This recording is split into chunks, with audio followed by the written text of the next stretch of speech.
Helo, Elliot ydw i.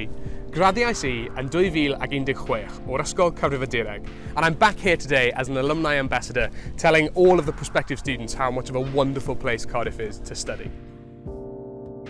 Mae'n gwych I bod nôl yma yng Nghaerdydd heddiw I gweld popeth sydd wedi newid dros y campws. Rydw i'n byw yn Llundain ac yn gweithio am Microsoft. Mae'n mor bwysig I cyflogwr fel Microsoft cael partneriaeth gyda prifysgolion fel Caerdydd I sicrhau rydyn ni'n recrwtio'r myfyrwyr y dyfodol.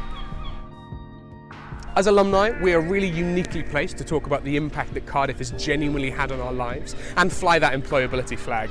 And in the time that I've spent here today, I've found that that's an angle that parents and prospective students really want to hear about.